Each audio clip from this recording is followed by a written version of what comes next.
Mesmo após convertidos, continuamos guerreando e tendo que mortificar nossa carne todos os dias.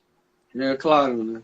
É uma premissa. Temos, é como O ter pessoal certeza. pensa que a conversão implica na anulação de todas as dimensões negativas do teu ser. Eu não sei quem foi que ensinou isso para o pessoal, porque são tantas expectativas erradas, equivocadas. É porque não leem também a Escritura, não leem. Se lessem a Escritura o tempo todo está mostrando que o homem convertido continua lutando. É por isso que Jesus diz que é na nossa perseverança que nós ganharemos as nossas almas. Paulo diz lá em Romanos 7, ele está lá, mas está numa luta danada contra a carne, É, o Romanos 7. pecado que habita em mim. Até ele, admitindo isso, descansar. Descansar. Mas leia até o fim, por favor. Aí é como ter certeza que estamos realmente convertidos e não vivendo na prática do pecado quando, mesmo estando em Cristo há tantos anos, acabamos cometendo às vezes os mesmos erros. Mas você é um pecador, cara. Você não é pecador porque você peca. Você peca porque você é pecador. Essa é uma frase que quem me segue a vida inteira já não aguenta mais ouvir de mim. Pode até haver outros dizendo por aí, mas eu estou dizendo isso desde os 18 anos de idade. Eu aprendi com um amigo meu, o reverendo Frederico Orr, um irlandês do Evangelho, comprometido como aquelas figuras que já não existem mais. E eu convivi muito com ele lá em Manaus. Ele ia demais na minha casa, estava sempre por lá. E com meu pai, depois comigo quando eu me converti.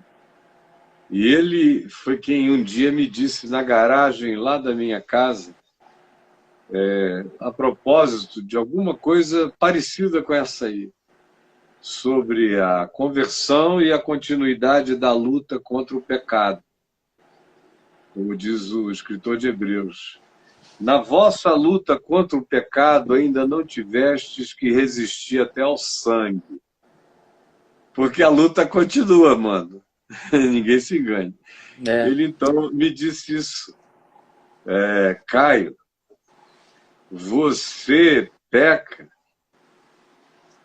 não porque você pecou.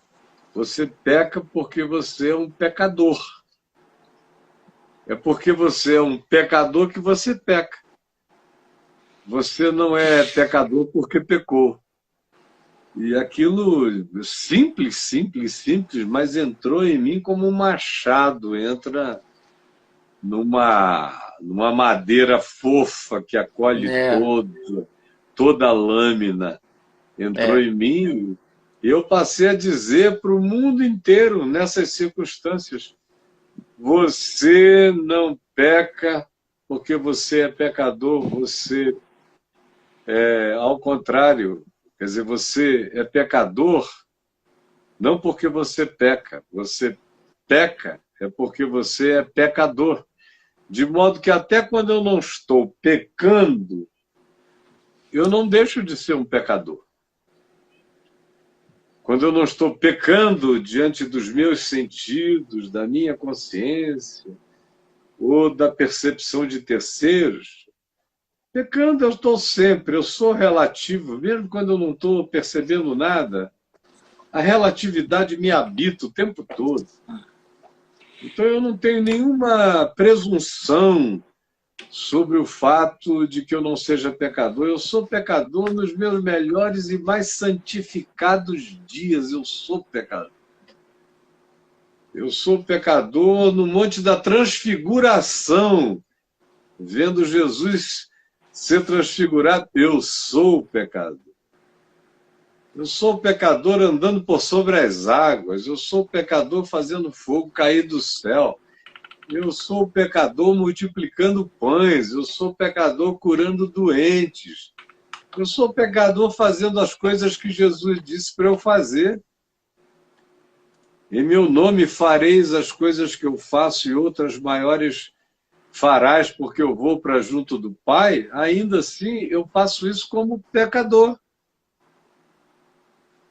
Eu nunca não sou pecador em momento algum da minha vida. Eu sou um pecador perdoado, isso sim. Eu sou um pecador sem culpa. Que é o que a maioria das pessoas não consegue entender. Você é um pecador, Caio? Sou. Você está carregando culpa? Não, nenhuma. A culpa Jesus levou na cruz. Está pago e consumado a culpa de qualquer pecado. Que ele já tirou. Tirou como culpa, tirou como ofensa e tirou como sentença de sobre mim.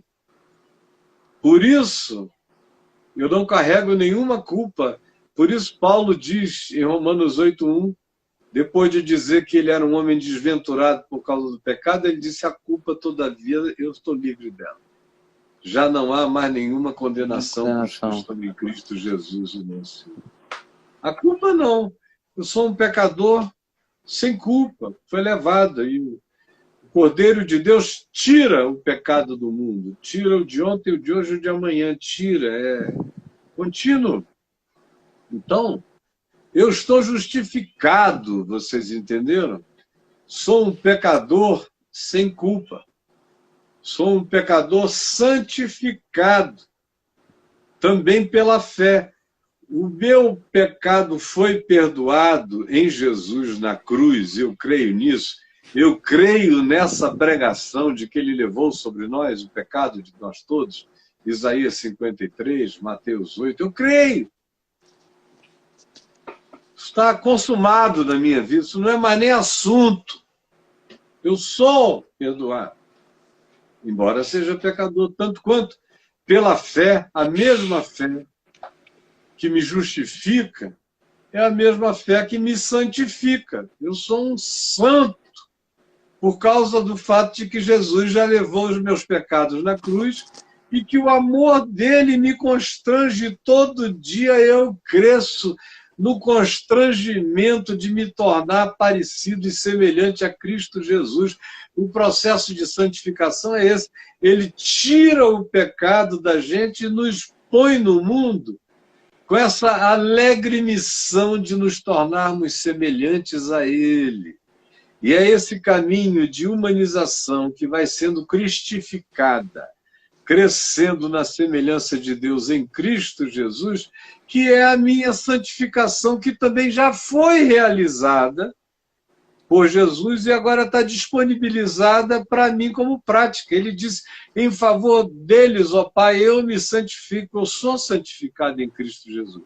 É por isso que Paulo, escrevendo aos Coríntios, que era aquela igreja de uma bagaça safada, horrível, incomparável, ele começa dizendo, aos santos santificados em Cristo Jesus, apesar do que ele ia dizer depois.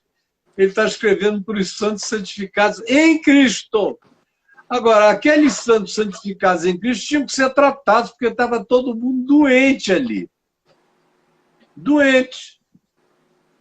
Então, a gente pode viver muitas vidas em Cristo Jesus.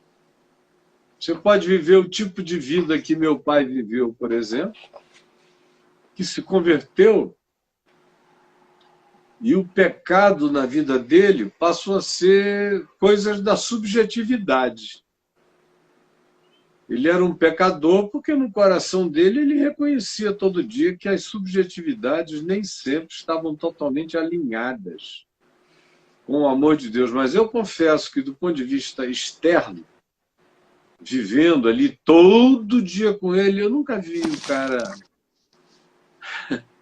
Eu nunca vi o homem pecar. No coração dele, ele vivia dizendo, meu filho, eu sou um gusano, eu sou um pecador. Nós somos, de fato, coisas que não são. E ele não se poupava interiormente, embora do lado de fora eu só visse beleza de santidade. O verdadeiro santo é esse que se enxerga em Deus e percebe a sua tortuosidade de emoções, de sentimentos, de pensamentos, de impactos, de reações interiores que ninguém viu do lado de fora, mas você teve um ímpeto, você sabe que aquele não foi um bom ímpeto, você conseguiu controlar. Mas aquela pulsão, por mais treinado e disciplinado na santificação que você esteja, ela ainda está lá. Tudo é um processo de crescimento interminável. A gente pode cometer um erro horrível na hora de morrer. Pode dizer, olha, só tem uma coisa na vida que eu nunca consegui resolver, morrendo. Eu nunca consegui perdoar fulano, se alguém puder perdoá-lo por mim, que o faça. Tristeza, né? Tristeza. Mas tem muita gente assim. A conversão tem que crescer. É por isso que salvação no Novo Testamento acontece em dimensões diferentes. Eu fui salvo em Cristo Jesus. Na realidade, se eu quiser ser mais extenso, eu já nasci salvo em Cristo Jesus porque o Cordeiro foi imolado por mim antes da fundação do mundo. Durante a história, que foi de 1955 até o dia 18 de julho de 73, durante a história, vivendo como um pecador, eu tive a experiência de me encontrar com a mensagem do Evangelho e da cruz e de crer que Jesus estava perdoando os meus pecados que eu conhecia na história, e eram muitos e milhares. Ele cancelou todos. Eu nunca vivi, nunca mais atormentado por nenhum deles. Eu criei que eu estava definitivamente perdoado, como depois, em 98, quando aconteceram coisas ruins e eu traí meu casamento e fiz o que era errado. Eu sabia que era pecado. Em pecado eu me curvei diante de Deus pedindo perdão por aquele meu pecado que estava machucando tanta gente, a começar da mãe dos meus filhos e tanta gente que me amava. Agora, eu levantei perdoado. Levantei perdoado como Davi se levantou perdoado depois de toda a constatação da miséria que ele tinha praticado.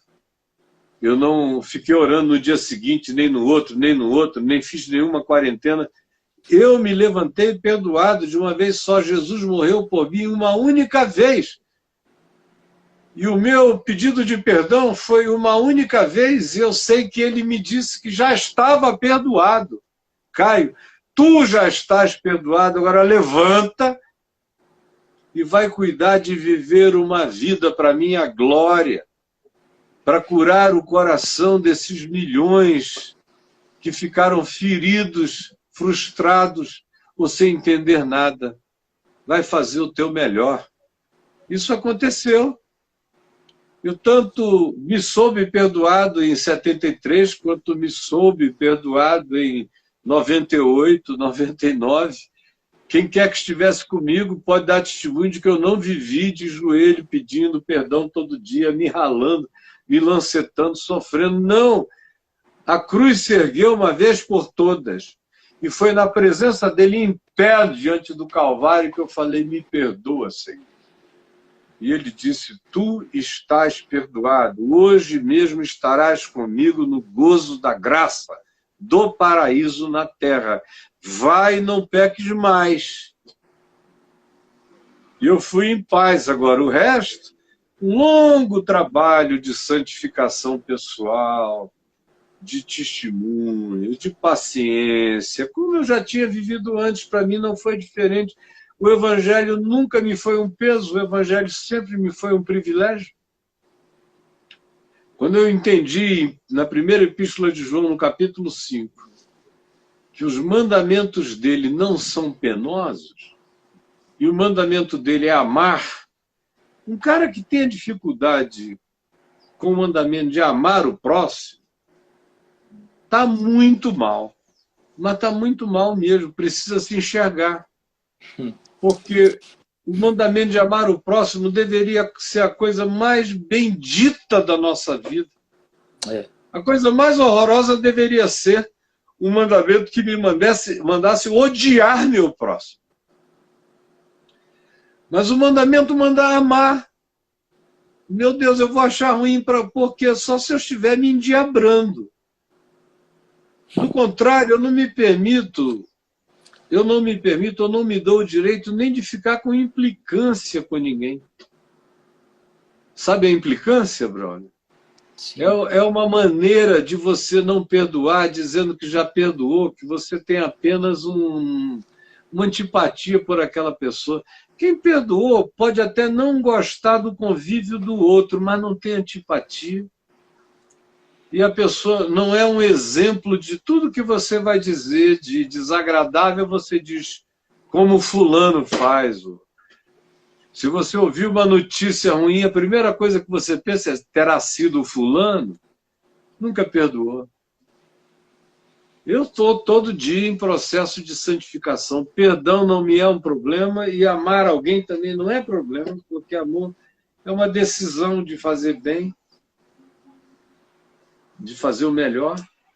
Então, eu fui salvo antes da fundação do mundo, sou salvo na história como privilégio para mim, como privilégio psicológico, tomar posse com dia e hora marcada dessa graça que eu conheci em meu favor. Então, eu já fui salvo. Na história, eu tomei posse dessa certeza pela graça de Deus.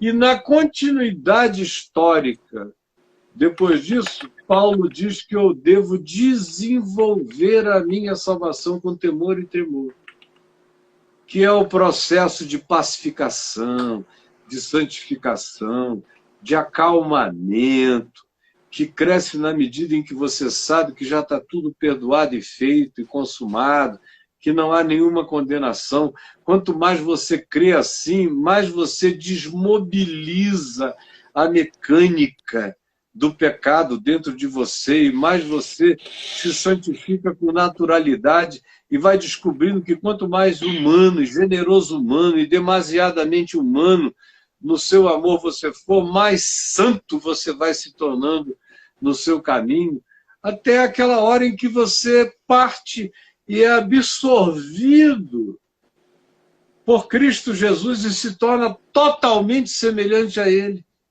Aí você experimenta o objetivo da salvação, que é te cristificar, que é te fazer semelhante em Cristo em tudo, te fazer herdeiro de Deus em tudo, como Cristo, que é o primogênito entre muitos irmãos. Você faz parte dessa família de Deus de posse da plenitude de tudo quanto o Evangelho diz que é bênção de Deus para o tempo presente e é promessa de Deus para a eternidade, onde eu serei como Jesus, glorificado, ressuscitado e eterno, como Cristo é. Eu sou chamado para isso, é isso que vai acontecer comigo, essa é a plenitude da minha vocação e a garantia dela, Paulo diz, de que isso vai acontecer, por isso eu posso ter paz, é que Jesus está assentado à destra da glória nas alturas. Isso se repete o tempo todo na Escritura. E Paulo diz, e nós já estamos assentados com ele. Nós já estamos assentados com ele. Olha bem aqui para mim, você pode me odiar, me detestar. Eu não sei o que é que você sente por mim, nem o que, nem por quê. Você devia buscar saber. Mas não interessa. Olha aqui bem para mim. Olha bem para mim. Você está olhando para um homem que já está assentado nos lugares celestiais em Cristo Jesus, para além da morte, para além do medo, para além da catástrofe, para além do apocalipse, para além de qualquer coisa. Agora, isso é um caminho que a gente tem que aprender a desenvolver todos os dias, andando nele. E como Paulo disse, Não que eu julgue, Filipenses 12, 9, 12 em diante. Não que eu julgue haver alcançado a perfeição. De jeito nenhum. Sou pecador, aperfeiçoado em Cristo Jesus. No entanto, esquecendo das coisas que para trás ficam, todas elas, esquecendo. Não é mais assunto para mim. Eu prossigo para o alvo, para o prêmio da soberana vocação de Deus em Cristo Jesus. Aí ele diz, ora, todos nós que somos perfeitos tenhamos esse entendimento. Ele está lidando com esse já e ainda não. Em Cristo eu já sou perfeito. Na história, ainda não. Então, eu sou um perfeito vivendo a mais perfeita imperfeição. Andando em Cristo Jesus sem tormento, sem culpa, sem neurose, sem angústia paranoica. Todos os meus pecados estão perdoados. Cara, isso é saúde mental.